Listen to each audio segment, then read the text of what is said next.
皆さんこんにちは、オリオンです。今日はですね、腹式呼吸についてお話ししていきます。皆さん歌のレッスンとかボイストレーニングとなると、まずもうお腹に手を当ててスーとかハッハッとかこういうイメージがあるんじゃないかなと思うんですけれども、僕はボイストレーナーとしても20年以上腹式呼吸のトレーニングというのは一切やっていません。じゃあなんで腹式呼吸の動画出すねんってなるわけですけれども、腹式呼吸をやることで今僕が感じてる感覚っていうのは逆に分からなくなる人が多いんじゃないかなって思ったりするわけですね。歌にとって呼吸って一体何なんだろうとか、歌の中で腹式呼吸っていうのは果たして意味があるのかとか必要なのかとか邪魔なのかっていうことを今日はお話ししていきたいと思っています。歌にとって本当に大切なことをいっぱい言っていますので、どうぞ最後までご覧ください。いくつか前の動画でも軽く紹介したんですけれども、そのレッスンを進めていく上で2つの側面があってですね、1つはフィジカルの側面、声で言ったらボイストレーニングとか、そういう楽器的な側面ですね。でもう1つはっていうと、その表現的な側面、その演奏して感動を共有したりとか、自分の感情をアウトプットしたりとか、そういう部分ですね。この2つの側面があると。ピアノとかギターとかの楽器の場合は、その演奏者とその楽器っていうのは別々に、当然分かれてるわけなんですけれども、声に関して言うと、その表現する人っていうのと楽器っていうのが全部自分の中にあるんですよ。楽器は当たり前ですけれども体の外にあります。でその音楽的な才能とか努力とか一切関係なくてですね、経済的な部分とか、あとその楽器を置く、場所だったりとか、それを解決するためには楽器店とか音楽スタジオとかそういうところになるわけですね。でも声っていうのは自分自身が楽器なんで、そのどっかで買うことができないんですよね。なんで自分でその未熟な楽器を作り上げていかなくちゃいけない、それがボイストレーニングの難しいところなんですよね。今回のテーマ腹式呼吸、呼吸に関して言うとですね、ギターとかピアノでは指に当たることが分かります。じゃあ多くの人が言うその腹式呼吸っていうのは一体どういうことなのかっていうと、ピアノとかギターで言うと指を鍛えるってことになりますよね。で、ピアノとかギターの練習ってまさにこう指を鍛えることなんで、それで合ってるやんって思うかもしれないですけれども、でも指立て伏せをしたりとか、その鍵盤とかギターを触らずにこう空中でこう指を動かす練習したりとか、でその実際に弾く時でもその指の力加減をめっちゃ意識して一定の支えでやるとか、そういうことを練習してる楽器の人って見たことがないんですよね。でもその声に関してはスッスッスッスッスッって何回で吐き切りなさいとか、お腹を膨らませて吸って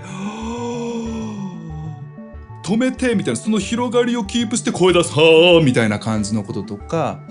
いろいろやられてますよね。でそれって一体何を練習してるのかなっていうのがよく考えるととてもおかしいことやってるんだなって、僕は思うんですよね。ちょっと話変わるんですけれども、口笛って皆さん吹けますかね。吹けない人でもそのちっちゃい頃にちょっと吹こうと努力したことっていうのはある人が多いかな。一回も口笛吹こうとしたことないっていう人ってあんまりいないのかなと思うんですけれども、口笛って最初から吹けたっていう人って多分あんまりいないと思うんですよね。でってやりながらだんだんちょっと音出てきたってなってっていう風に音が鳴るのかなと思うんですけれども、でこれって腹式呼吸の練習でうまくなりますかね。口笛その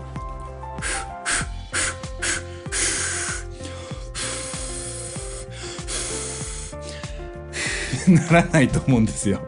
息が良くなることで音が良くなるってことはなくて、口笛がいい音が鳴るっていうのは唇の状態が良くなることなんですよね。うまくいかないっていうのは唇の感覚とかそのイメージが全く湧いてないから、息でなんとか頑張るしかないっていうわけなんですよ。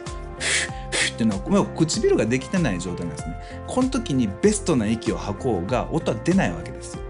でいい音が出せる人っていうのは唇の絶妙な感覚を知ってるってことなんですね。息で何か解決することってほとんどないと思うんですよね。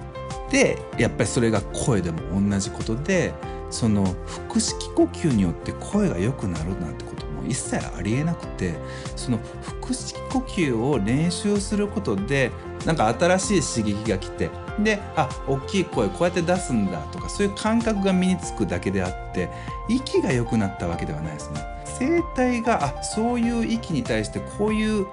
緊張のさせ方があるんだっていうのが分かって、声が出しやすくなったとか、大きいボリュームが出るようになったとか、高い声が出るようになったってことであって、呼吸が良くなって出てるわけではないです。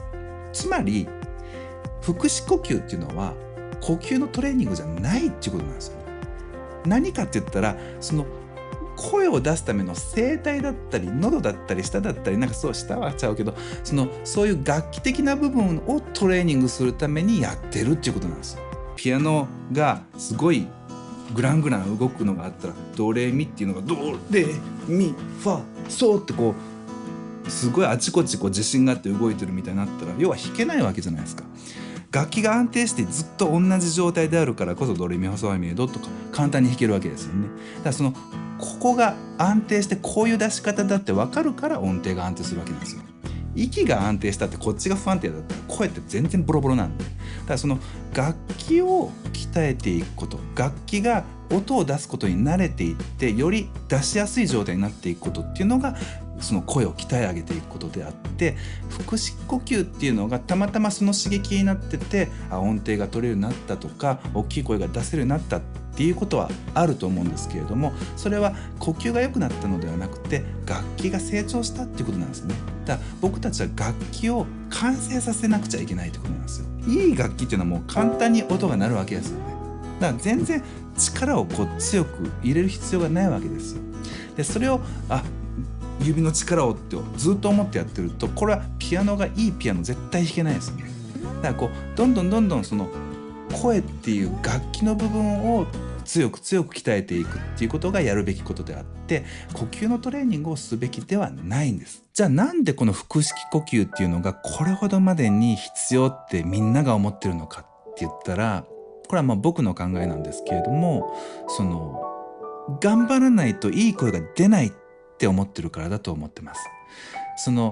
頑張らないと高い声が出ないとか、頑張らないといい響きが出ないって思ってるんだと思うんですよね。僕は全く逆だと思ってて、何もしない方がいい声が出ると。で何もしないっていうのが難しいからトレーニングするんだっていうことだと思うんですよね。何もしないって何もしなかったら声は出ないんですけれども、必要だと思ってることのほとんどがいらないことなんですよ。でそれの一番必要な部分だけをピュアに引き出してあげると、えげつないいい声が出るわけですね。最初はね、どうしても自分の喉っていうのが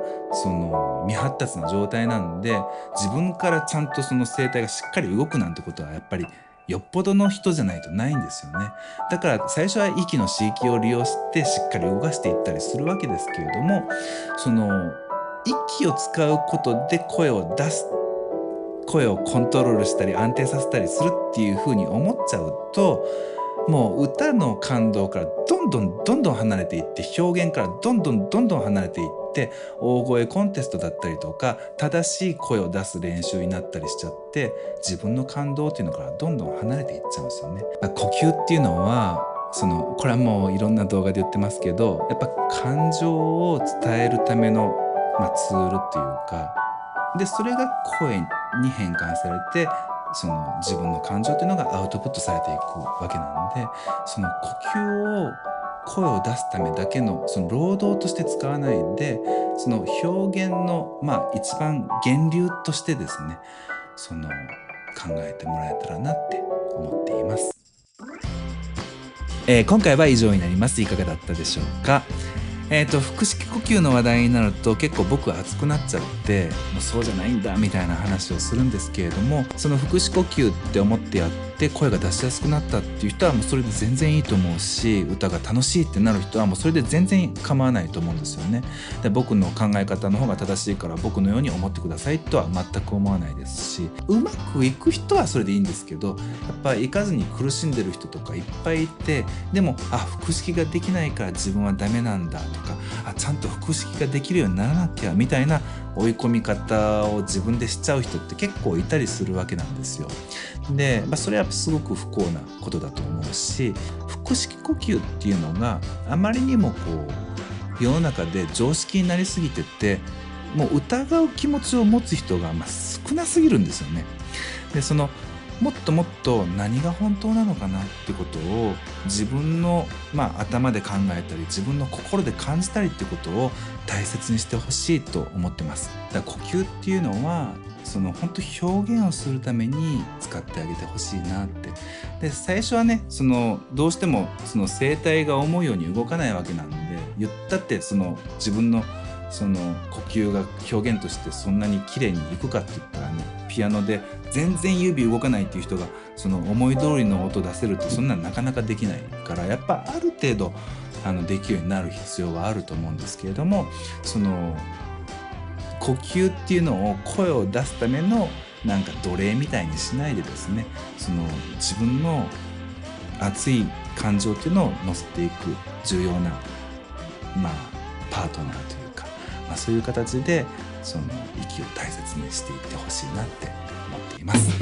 それでは最後になりましたけれども、皆様からのコメントお待ちしております。何か言いたいこととかご意見ご要望とかがありましたらコメント欄の方にお書きください。よろしくお願いします。